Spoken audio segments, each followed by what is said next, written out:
And this is when I first started scrolling, 2011. I bought those. And I do those for Christmas dinner. Everybody gets one at their place setting. Tells you where to say. Oh, that one says Mary. Okay, there's the one that says, that's my wife's name, Chris. So that was 2011. We were going to have my nephew come with a girl. Didn't know her name, so she got the Merry Christmas. So, but we did know her name after that. Now, no, it was Laura. And I quickly did the Laura like 2 days before, so I had that left over. 2012, I didn't like what he did. So I designed this myself. And actually, this was the prototype. Made 20 of these. They hold candies. And the actual one has no date in them because we figured that people want to use them year in and year out, which they do. But they do have their name in them. I have the pattern from that. That's a pattern I did myself, taking different pieces from other patterns to do it. So that was 2012. 2013, can you see that behind that one? Was a pattern we liked. I did it straight with plywood, 1/4 inch, Baltic birch, and just sprayed them with gold glitter. Okay, so that was last year. This year, Steve Good does not have the year on them. I've got the patterns for everybody. I've done them in here, haven't done any finish on them yet. There's no year on them, and there's been a long deal. Well, Koopy's backwards.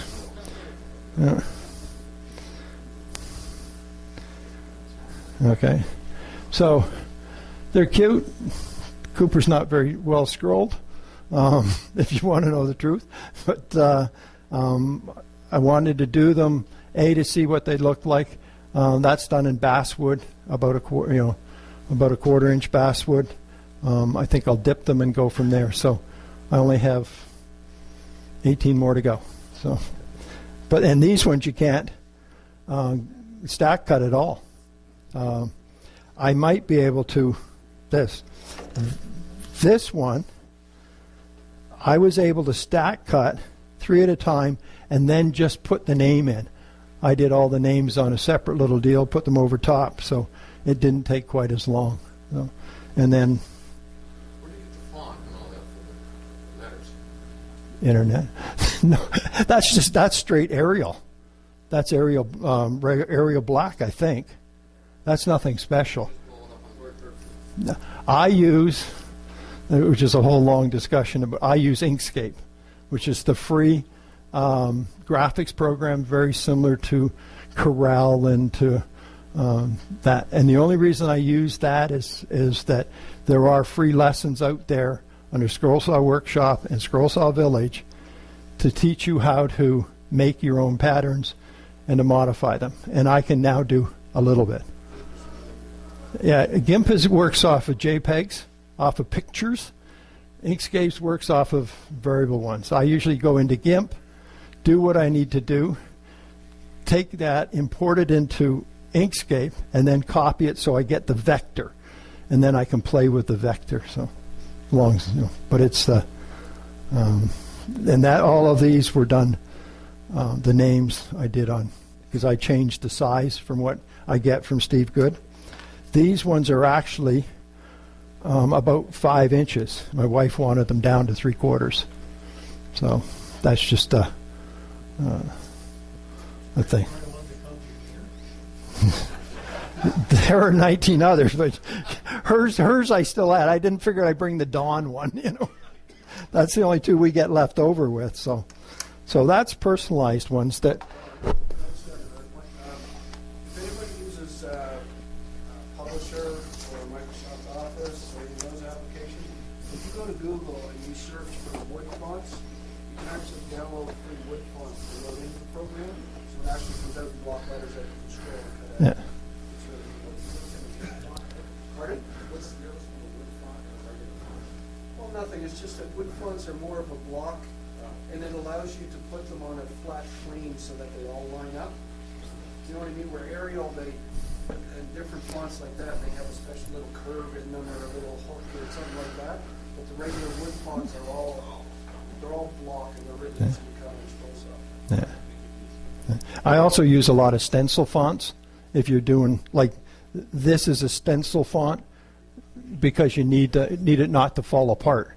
If you cut the O, the middle goes. And that's the other thing with wood. Yeah, yeah. So, okay. Intarsia ones. I forgot to bring my pattern for this one. And this is not done Intarsia style. This is done segmentation style, which is the difference between Intarsia and segmentation is so when you do segmentation, you cut it out of one piece of wood, cut all the pieces out, do whatever shaping out, and put it all back together again and paint it, stain it, whatever. Intarsia, you use the wood to reflect the colors of the wood, using different woods. This is a pattern by Judy Gale Roberts. I actually bought the whole set of 12. Did this and figured I had to have a tree as big as fitting out in front of City Hall to hold them all. This is heavy. I mean, this is, there's no way. So afterwards, I'm going to cut this off and put a little base on it and use it for something else. So it's too heavy. So then I went to Kathy Wise, and it's in one of these magazines here. These are called Cherry Birds. And this is my second Intarsia piece. I've done one other that the guys in the summertime saw. And this is Purple Heart, Walnut, and Maple. And this is a Baltic Birch background. And the eye is a dressmaker's needle, just the ball to give it a little glossiness to it. So there are about 10 more in the series. Can you see it? So that's, I will do some more, because on my bucket list is to do Intarsia in the next year or so. I've been on my bucket list for 2 years, and I've done 2 pieces. So, and that's the smallest one. So that's Ornaments Intarsia style. There are a ton of, if you go to Kathy Wise, she has a lot of little ones like this.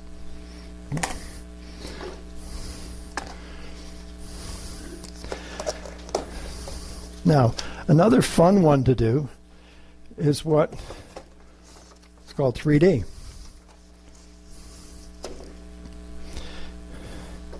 And 3D is basically taking 2 pieces of wood with a slot in them. Are you there? Yeah. Okay. And this is the easiest one, because this you can stack cut, because both right and the left are the same. You put them together, put a bow on it, and you have a snowflake. That was real quick to cut too. So same type of deal. 2 pieces. Now this is a little different. Where do you go? Okay, in that you have to cut the top and the bottom separately and put it together. Painted it, went from there. So you can pick it off from there. Now that's the easier one. Now this one is kind of prettier. There's 4 pieces in that. The right, the left, and then the 2 small pieces to go on top. That's a more sophisticated piece. Pretty thin deals, but there are some that are even thinner. So that's just an example of 3D that's a little more complex. And this is the easiest. This is a little harder. That's the hardest. So that's 3D. Now, my favorite, which you guys kind of know about, is compound. And you've seen, most people have seen this, but the new members probably have not. These are awareness angels. Pink one for cancer. Group effort last year, we did 100 of those for Hearth Place. They gave them to all the families with children's cancer. Guys did it. So this is compound cutting.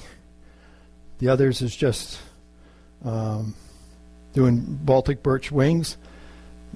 And if you can pick up that, just so the scrollers, the lathe guys, I did all of the halos on the lathe.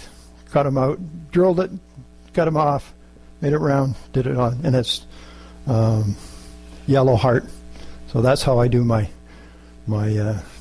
deals. Now, nice part about doing ornaments, if you're going to give them away, is putting them in a box. You can get them at Michael's sometimes. I bought a bunch. Anybody's looking for any of these 3x3s, I have probably 25 still left, 50 cents a piece. I